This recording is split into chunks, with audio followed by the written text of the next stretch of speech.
Muchas gracias, hermanos. Mucho gusto de estar con ustedes nuevamente.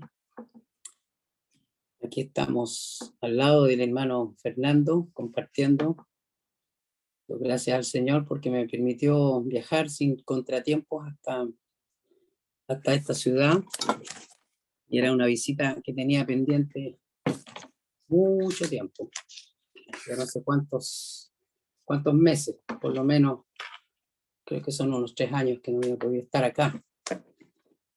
Y vamos entonces a sugerencia de los hermanos. Los hermanos me han pedido que pudiera compartir algunas enseñanzas, pensamientos en relación con el matrimonio. Y entonces eso es lo que vamos a hacer esta tarde. Vamos a buscar primeramente en el libro de Génesis, y luego de la lectura o en el intertanto que estemos leyendo, voy a empezar con una proyección que tengo, y realmente no sé hasta cuánto rato vamos a poder, qué tanto vamos a poder avanzar. De manera que vamos a leer ahí en el Génesis capítulo 2, y es el momento en que es Dios quien instituye el matrimonio. Dice en el versículo 18 de Génesis 2,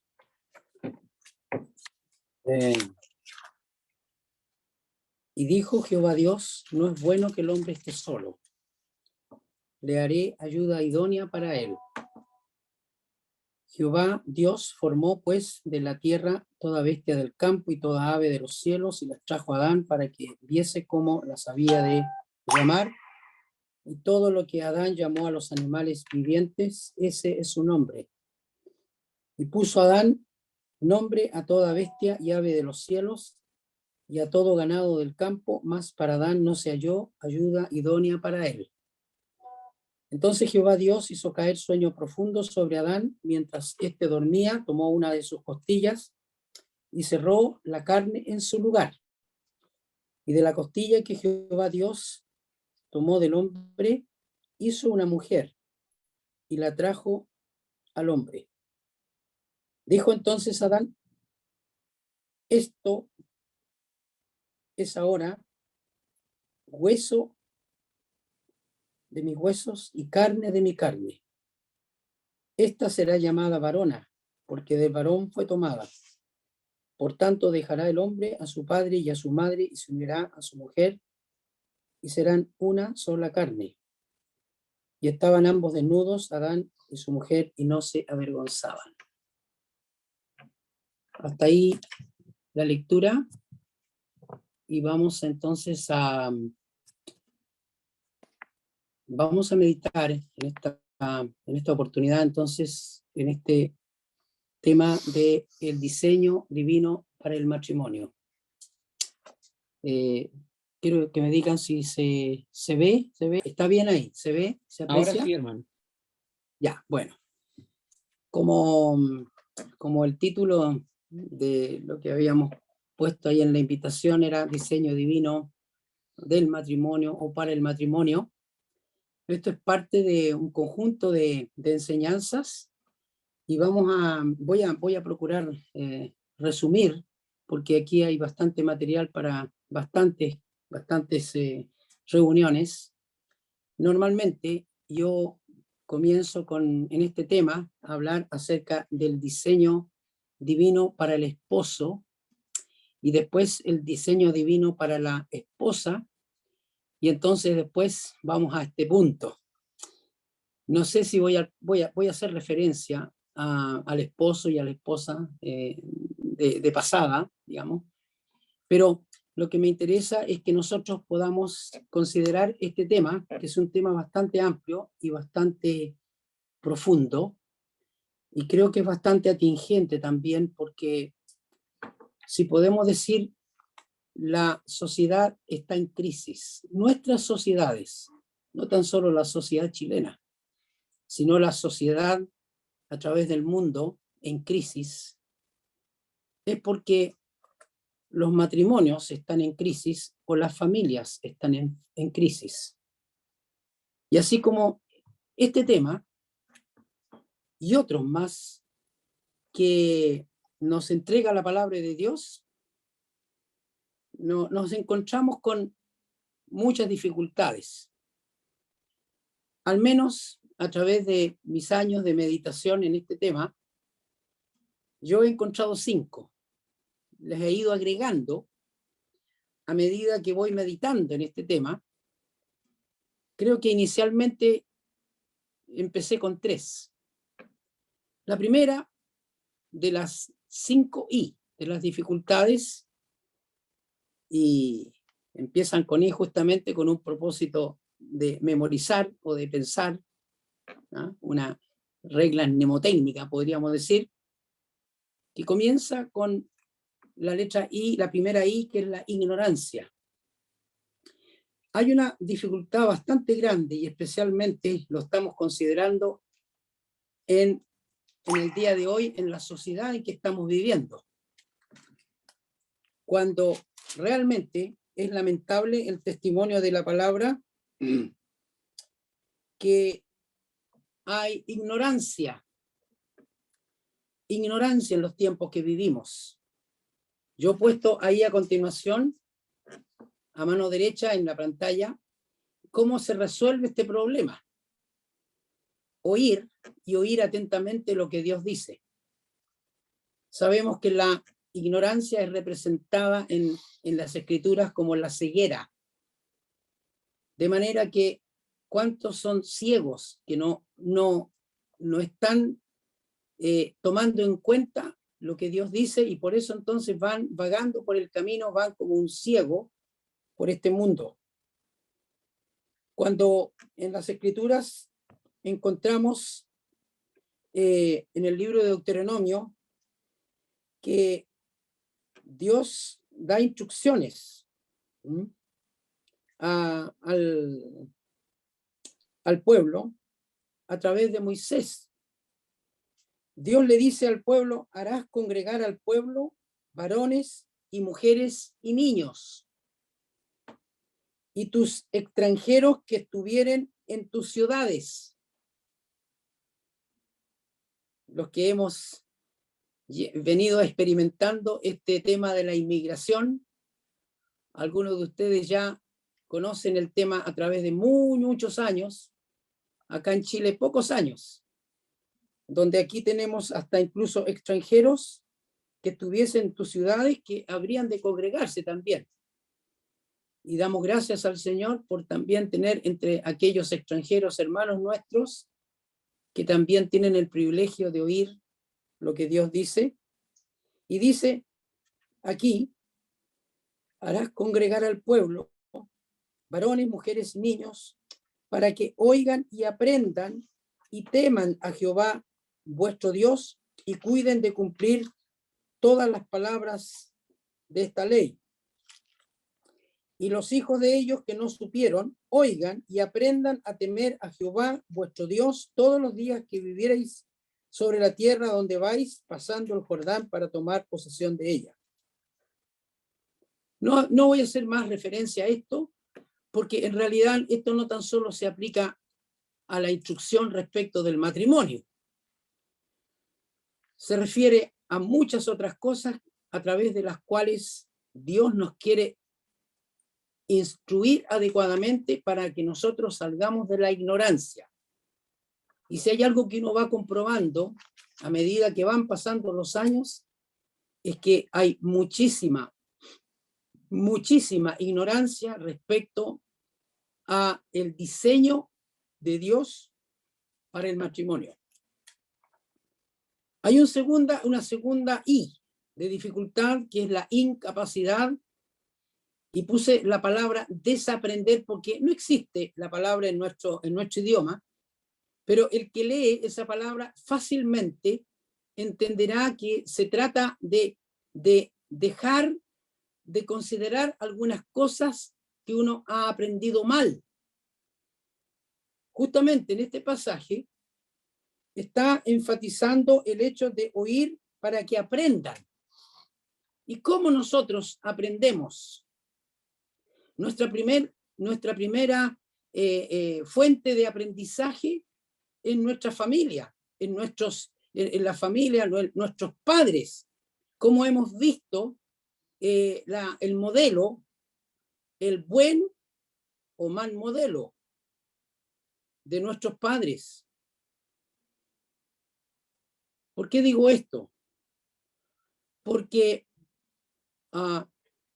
una cosa es tener un estilo de matrimonio, y cada uno de nosotros, los que lo tienen, ya lo tienen, y los que lo hemos tenido, porque ustedes ya saben, yo soy viudo, pero hemos tenido un estilo de matrimonio, pero lo importante no es tanto lo que uno repite del modelo que vio en sus padres, y eso tristemente sucede.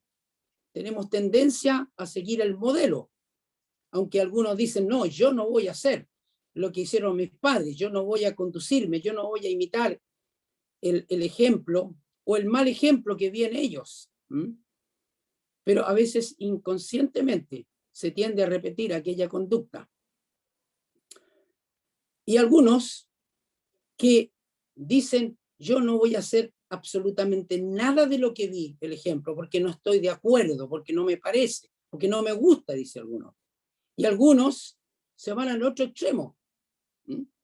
Si a lo mejor en su familia de origen vio un matrimonio en donde vio conductas autoritarias, entonces uno dice, yo jamás voy a practicar el autoritarismo, y a veces se van al otro extremo, a la conducta de laissez-faire, que se llama, o dejar hacer.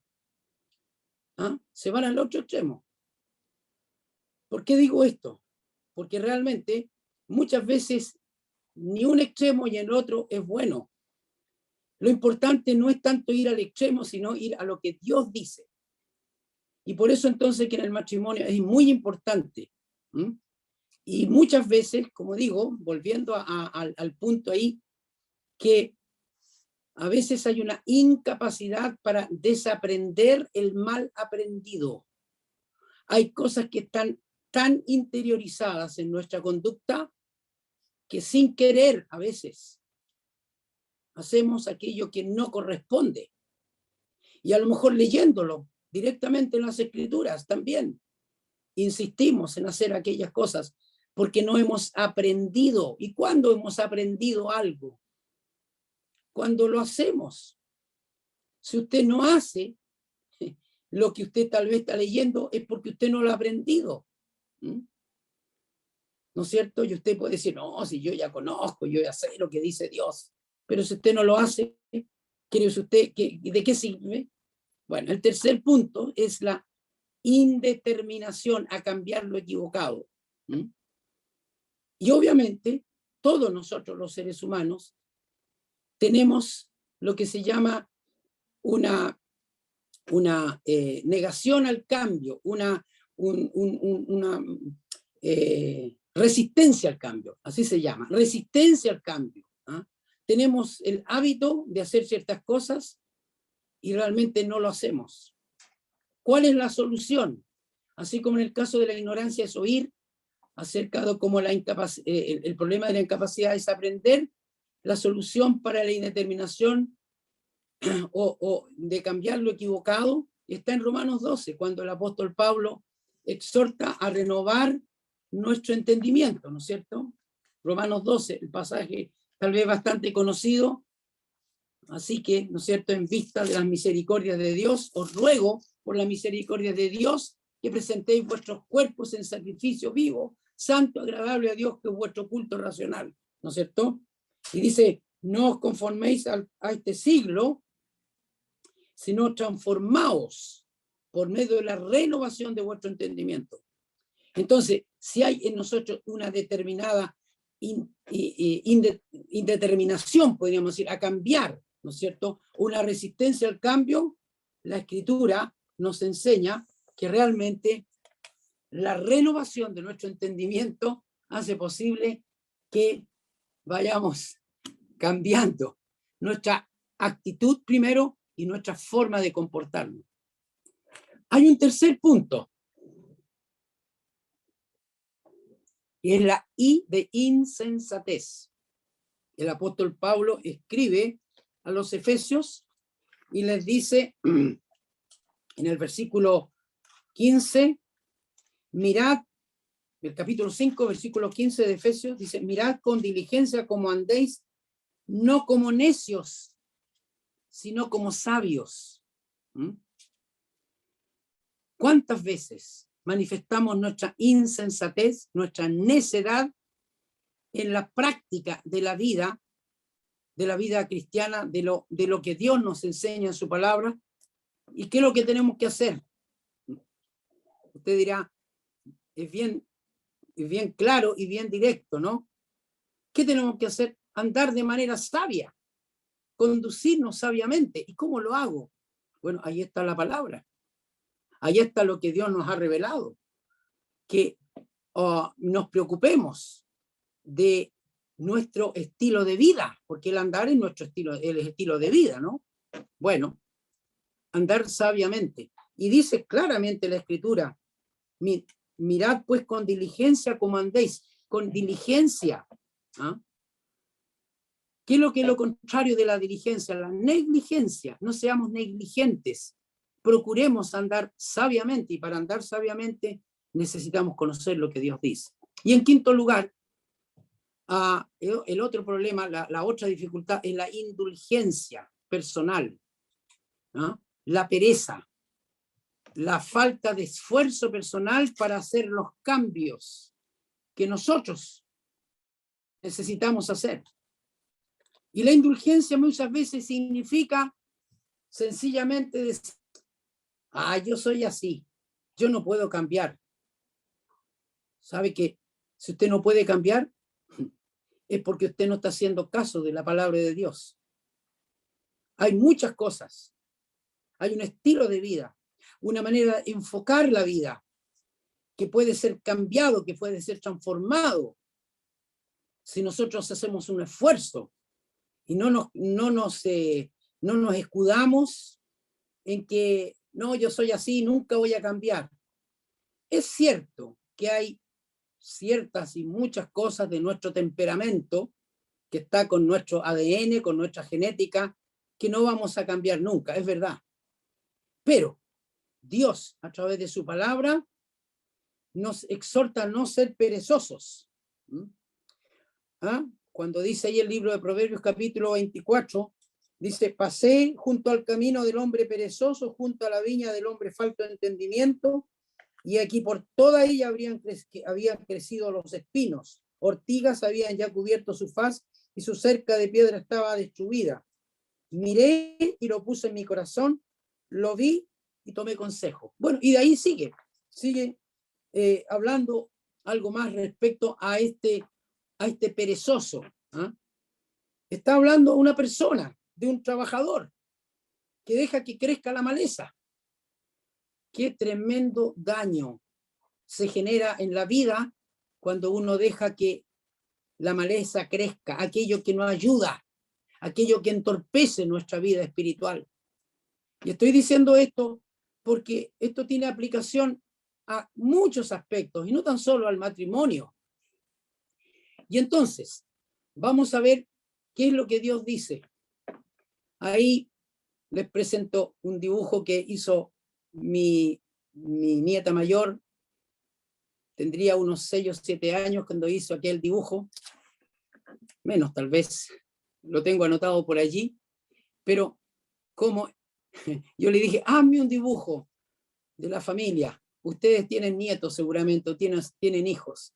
Qué lindo cuando el sentido está bien.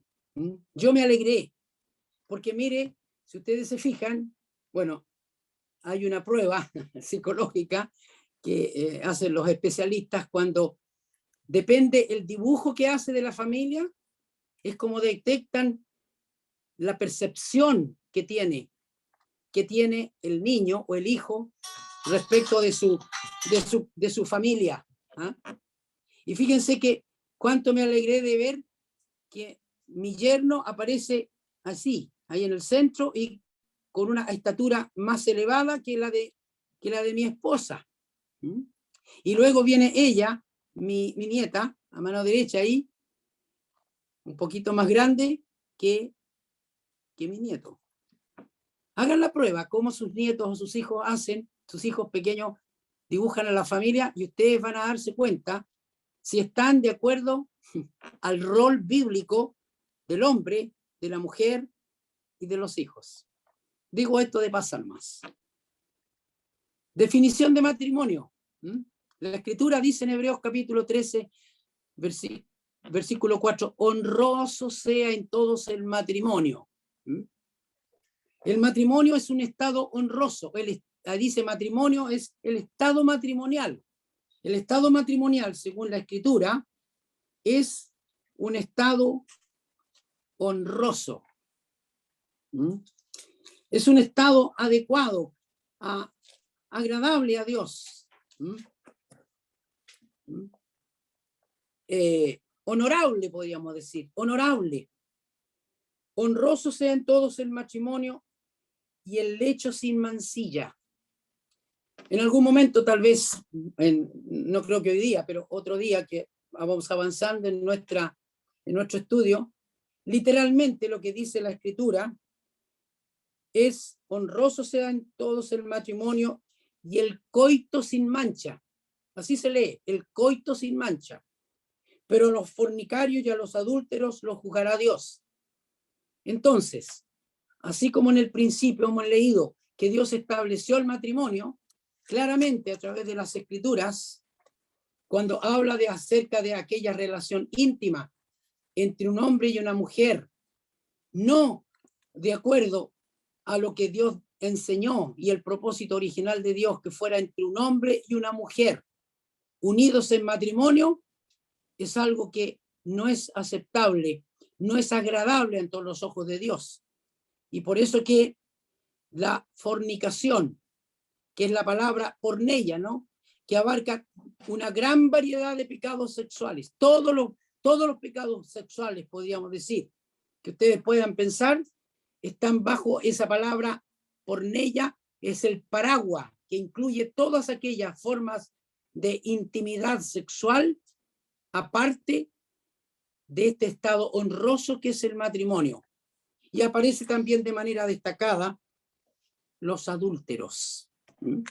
Ahora, la palabra matrimonio deriva de la expresión matris munium, proveniente de dos palabras del latín. La primera es matris, que significa madre, asociada con la matriz donde se desarrolla el hijo, ¿no es cierto?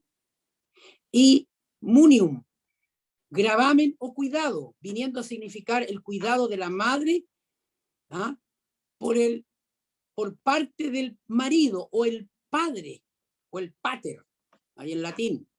En tanto se consideraba que la madre era la que contribuía más a la formación y crianza de los hijos.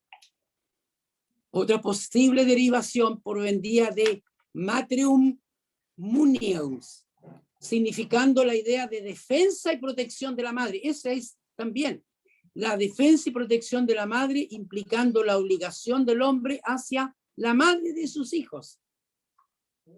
Por eso que ahí está implícita la idea de la maternidad y en consecuencia la heterosexualidad está bien destacada por Dios. De manera que hablar de matrimonio igualitario o de matrimonio entre un hombre y un hombre y una mujer, o tantas otras atrocidades como el matrimonio entre un hombre y un animal, etcétera, etcétera, están muy lejos de lo que es el propósito de Dios del matrimonio para nosotros, los seres humanos.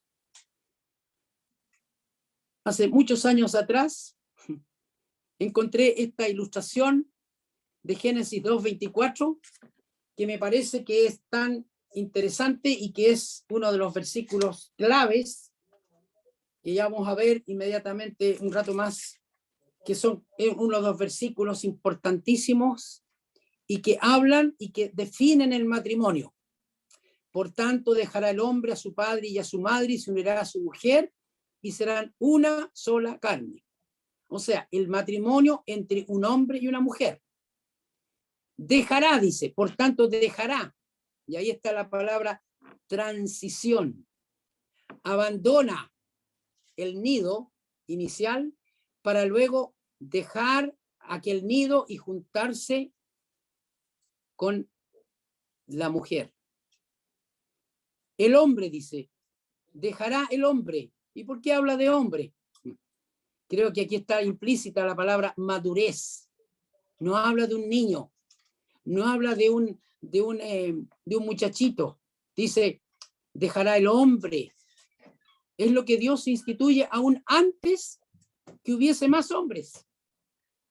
Y lo instituye antes que hubiesen padres, porque ustedes saben, en ese momento Adán y Eva no tenían padres. Son los primeros nacidos en este mundo.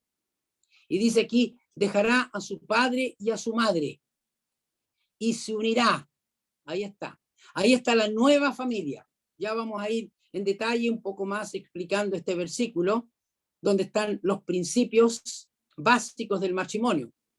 Aquí hay 3 principios. En el versículo siguiente, el 4º principio. Se unirá a su mujer. ¿Y quién es esa mujer? La mujer que Dios le iba a dar al hombre como su ayuda idónea. Y dice, se unirá a su mujer. ¿Quién es la mujer? El complemento, ¿no es cierto? Y ya vamos a ver un poquito más en detalle aquello. El complemento, la ayuda idónea. Y dice, y serán una sola carne. Serán. Interesante cuando vemos allí que serán una sola carne es un proceso de aprendizaje, amistad y confianza. Y es cierto que cuando se verifica aquella unión íntima, posterior a aquel momento en que ambos contraen matrimonio, pero sabemos por la experiencia en donde esa una sola carne va habiendo un proceso de aprendizaje, de complementación, de amistad, de confianza, de intimidad que se va desarrollando a través del tiempo.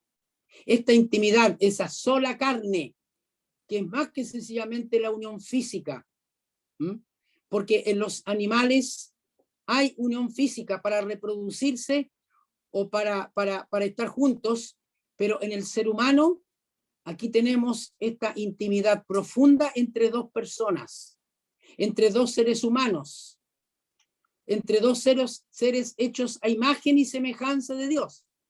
Y entonces ahí tenemos claramente lo que Dios dice en un principio con respecto al matrimonio, ¿no es cierto? Este matrimonio heterosexual entre un hombre y una mujer, 2 seres creados a imagen y semejanza de Dios, como ninguno de los demás seres que Dios creó aquí en la tierra. Y entonces vamos a ver algunas cosas. Primero, el origen de los problemas en el matrimonio, la familia bajo ataque, el efecto general, y entonces cómo la palabra de Dios tiene propuestas duraderas y debemos proclamarlas. Hermanos queridos, cada día más se hace importante que nosotros no callemos, no guardemos silencio para compartir con nuestros semejantes que están en una profunda ignorancia lo que Dios dice acerca del matrimonio. ¿Qué pasa? El origen de los problemas en el matrimonio. La familia actual está en problemas. Yo no sé si ustedes han tenido la oportunidad de conversar con personas. ¿Por qué la gente contrae matrimonio? ¿Por qué? Bueno, estamos pensando de esta manera, pero también, fíjese, podríamos agregar otra pregunta, que ustedes a lo mejor ya la han hecho y han tenido algunas respuestas. ¿Por qué la gente no contrae matrimonio? Es tan válida como esta pregunta. ¿Por qué la gente contrae o no contrae matrimonio? Pero como estamos hablando del diseño divino, tenemos que pensar, al menos si ustedes quieren agregar alguna otra, bienvenido será. Mire, algunos contraen matrimonio porque han sido promiscuos y obviamente ya no pueden seguir viviendo en esa promiscuidad. ¿Por qué?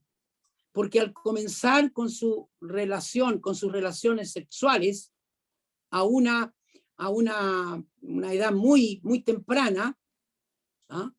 No pueden dejar de seguir con esas prácticas, pero hay algunos que contraen matrimonio porque han tenido ya relaciones y algunos, tal vez no tanto en el día de hoy, pero tal vez algunos de los que están escuchando se acordarán que años atrás justamente para evitar conflictos o rechazo social se casaban. En el día de hoy, en esta sociedad permisiva ya no sucede eso, pero sin duda esta promiscuidad conduce a que ciertas personas tal vez ya no puedan seguir en soltería porque se sienten presionados o afligidos, tal vez por sus propios problemas o sentimientos de culpa. Muchas veces depende de la crianza, ¿no?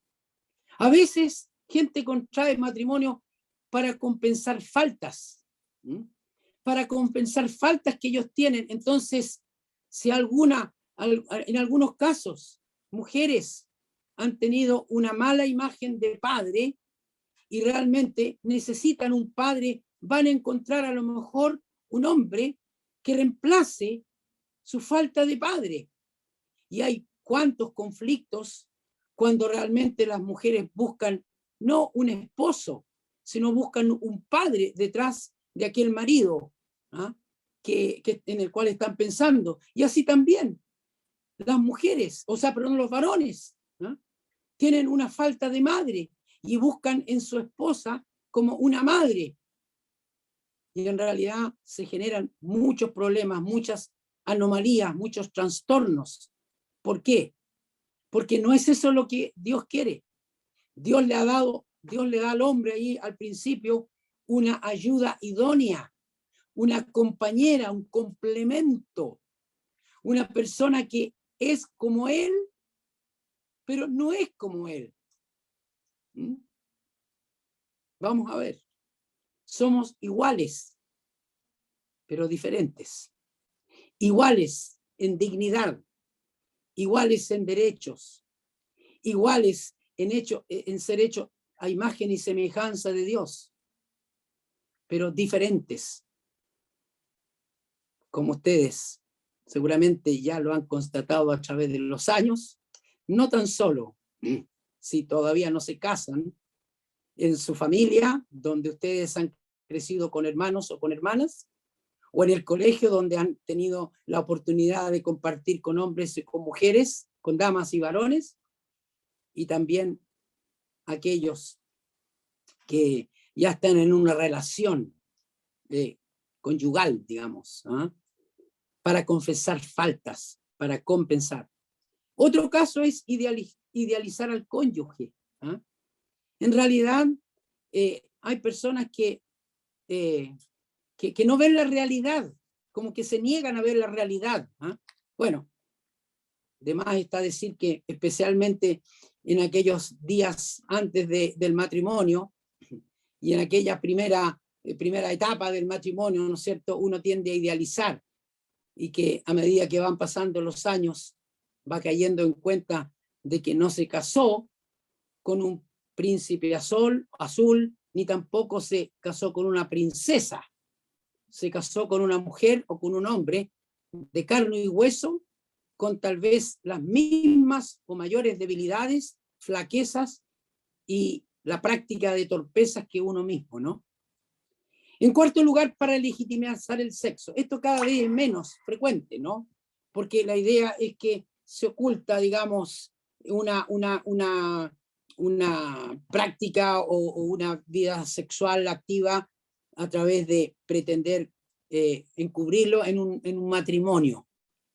Y finalmente también para disfrazar su verdadera identidad sexual.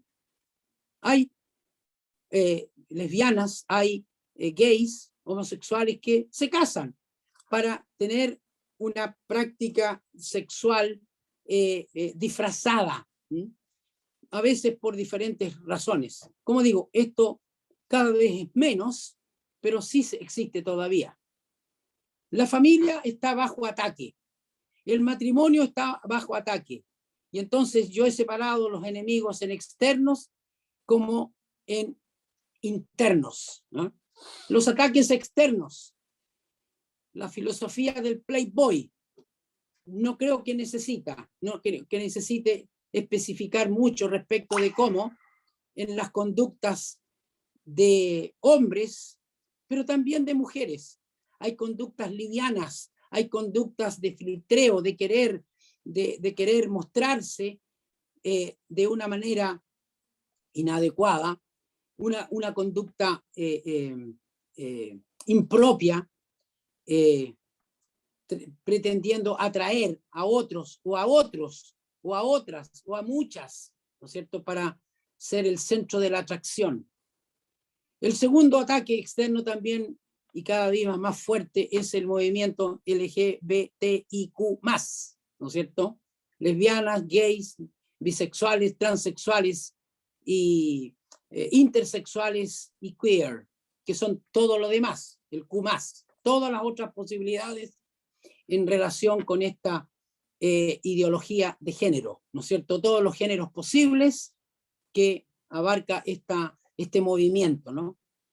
El tercer ataque externo es el materialismo, muy asociado al consumismo. Realmente, si hay algo que está atacando los matrimonios y las familias, es el materialismo y el consumismo. Qué delicado, qué sutil es este ataque, ¿no es cierto? No sé si conocen la expresión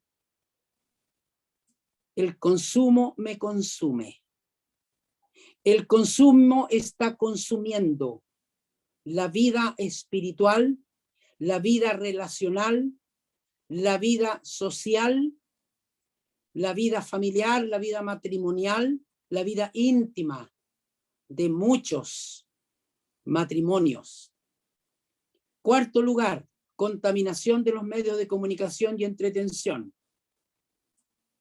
No creo que necesite comentar mucho esto, pero lo estamos viendo cada vez más en nuestra sociedad. No tan solo a veces contaminada, sino realmente asquerosa, repugnante, lo que está presentándonos los medios de comunicación y entretención. En quinto lugar, el machismo. ¿Cómo ha afectado nuestras sociedades este machismo?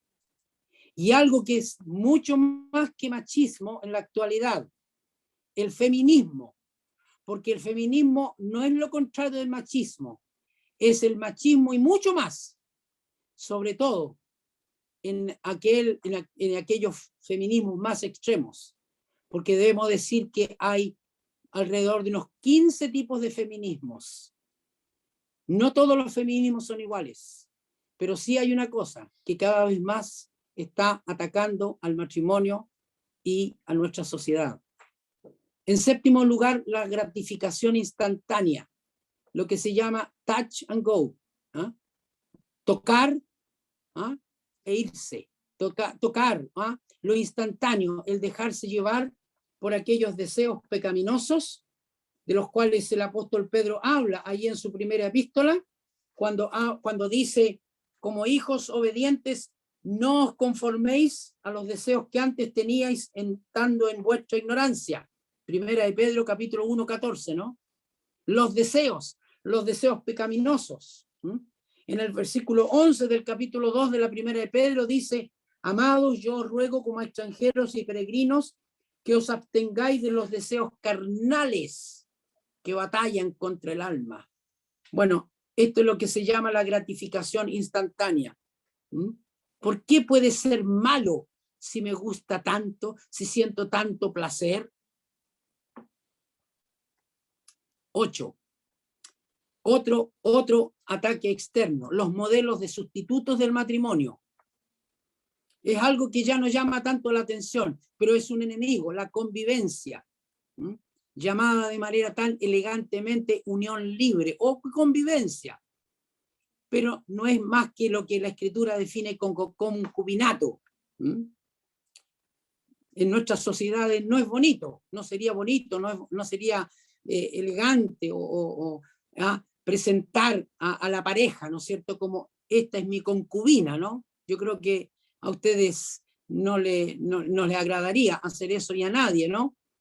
Bueno, años atrás, unos 10 o 15 años atrás, en el formulario de inmigración argentina había muchísimo más transparencia y honestidad que en nuestra propia sociedad, porque en el formulario de inmigración a uno le hacían tachar el espacio, el cuadradito que decía soltero, casado, separado, viudo o en concubinato. Lo explicitaban claramente, ¿no? Bueno, esto es un modelo sustituto del matrimonio que es absolutamente en contra de lo que Dios dispuso cuando Él creó allí en el Génesis capítulo 2, y el Señor lo recalca en Mateo capítulo 19 y en otros pasajes del Nuevo Testamento, ¿no? El matrimonio, ese pacto, esa unión especial, indisoluble, entre un hombre y una mujer que practican aquellos principios bíblicos que vamos a ver un momentito más. Lo otro, los matrimonios contractuales que son como amantes, ¿no es cierto? Hacen pactos de amantes o viven vidas de amantes.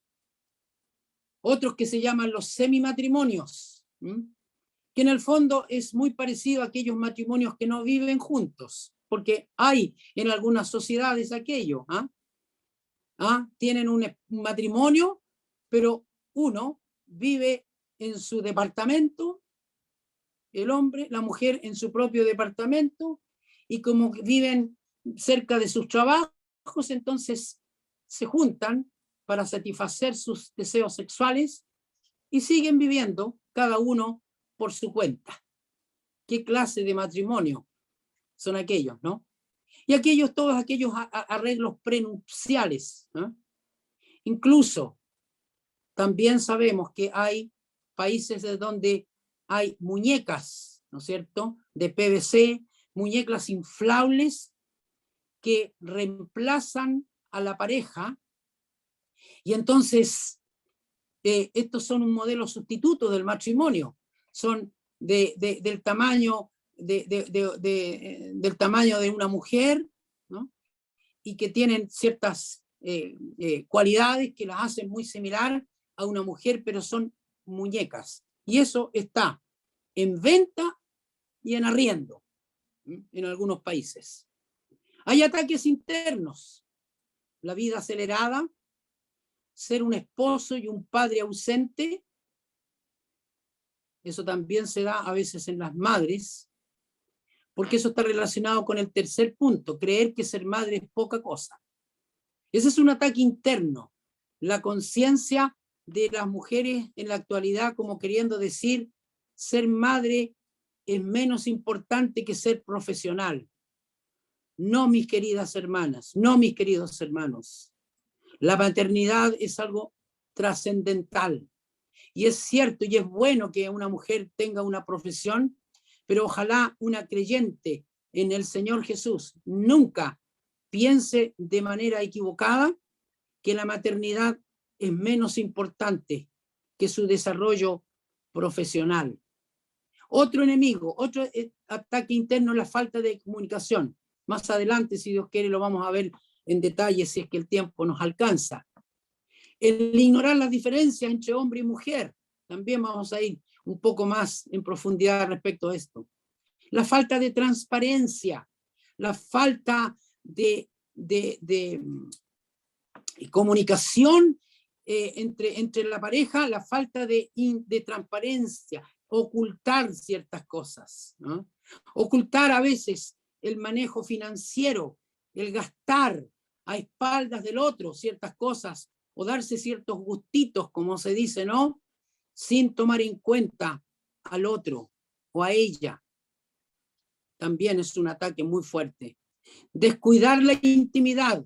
Vamos a ver esto de la intimidad más en detalle posteriormente. No entender el liderazgo, el diseño para el esposo.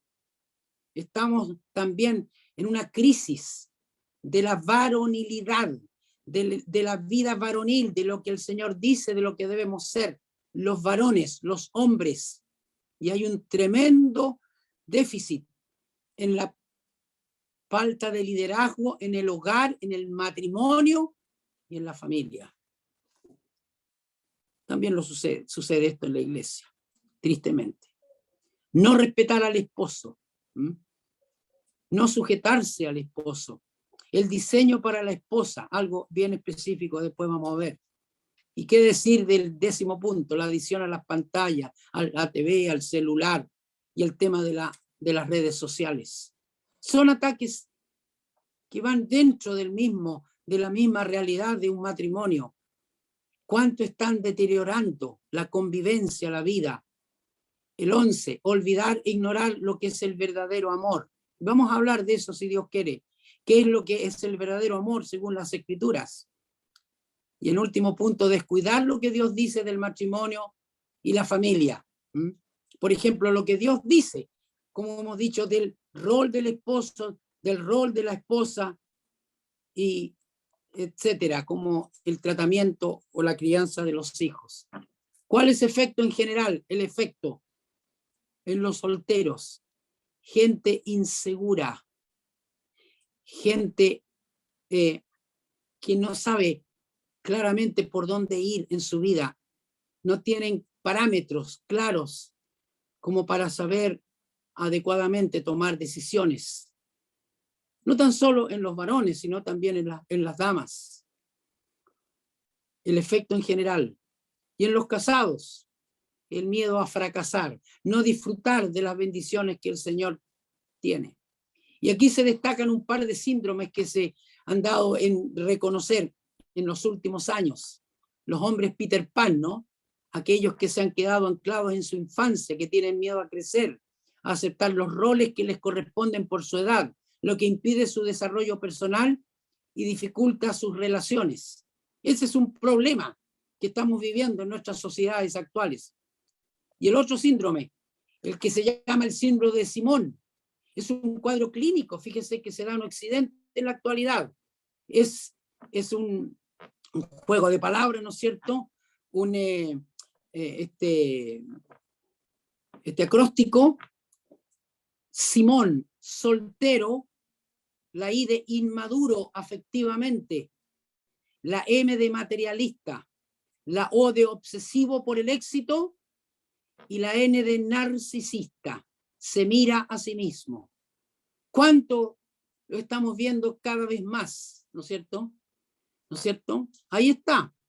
Detrás de esto, dice, se esconde el panic commitment o commitment phobia, síndrome pánico al compromiso.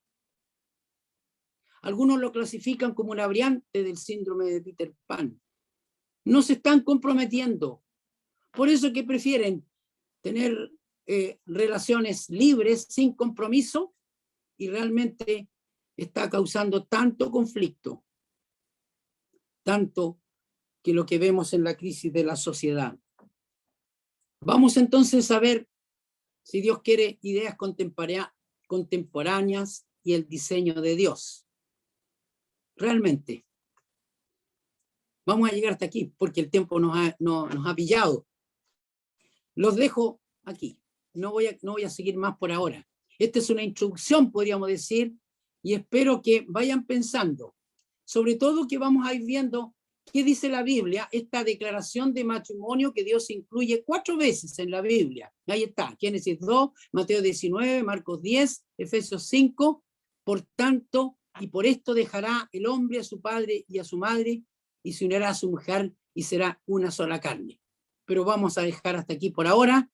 Confío en el Señor que podamos en algún momento posterior seguir estudiando y que el Señor nos ayude para, en primer lugar, estar suficientemente informados, en primer lugar, como dice la Escritura, y que realmente no seamos ignorantes, que realmente estemos dispuestos tal vez a dejar o desaprender aquellas cosas que no corresponden, que hagamos un cambio en nuestra forma de enfrentar la cosa, sino que haya una determinación específica, una renovación de nuestras concepciones, que también, si es que ha habido alguna forma de insensatez o una necedad, dejemos aquello. Y finalmente, que hagamos el esfuerzo, como el Señor quiere, para procurar hacer las cosas que Él nos ha indicado. Gracias por su paciencia. Yo sé que el tema es mucho más amplio y confío en que por lo menos lo que hemos dicho hasta ahora pueda ser de ayuda para ustedes. Y si en algún momento después quieren que podamos conversar, con mucho gusto, en la medida que podamos, lo vamos a hacer. Muchas gracias. Le dejo entonces ahora... bueno, el hermano Fernando me dice que ore. Muy bien. Oremos al Señor. Nuestro Dios, te damos gracias por el amor con que nos has amado. Tú no nos has dejado sin luz para la práctica de lo que tú deseas de nuestra vida. Ayúdanos para no tan solo oír adecuadamente, sino procurar hacer todos los cambios que sean necesarios en nuestra vida para andar como tú quieres que andemos, para vivir como tú quieres que vivamos. Te damos gracias porque el matrimonio es, entre otras cosas, una preciosa figura del amor de Cristo por su iglesia.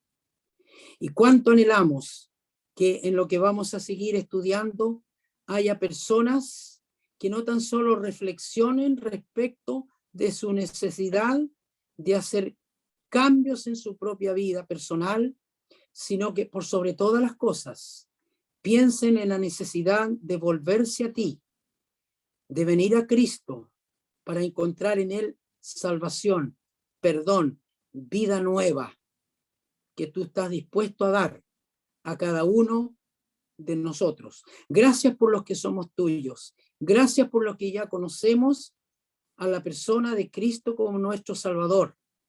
Cuánto no agradecer, porque si tú no hubieras intervenido en nuestra vida, ¿qué sería de nosotros? Miserables, pecadores, expuestos a condenación eterna. Pero gracias por Cristo, nuestro Salvador, y gracias porque en el matrimonio, como vamos a ver si tú quieres, nuestro Dios, después, como tenemos representado el amor tuyo hacia nosotros, necesitados de la gracia tuya. Nos encomendamos ahora a ti, te damos gracias por todo tu amor y tu bondad. Gracias por haber podido estar juntos y rogamos por cada uno de nuestros matrimonios, de nuestras familias, de nuestros hijos, de nuestros nietos, de nuestros hermanos. Rogamos por nuestros padres, especialmente aquellos que aún no tienen a Cristo. Obra tú en sus vidas y utilízanos a nosotros para llevarles la verdad, el evangelio. Tú conoces la realidad de cada uno. Nos encomendamos a ti, te damos gracias en el nombre de nuestro Señor Jesucristo. Amén. Amén.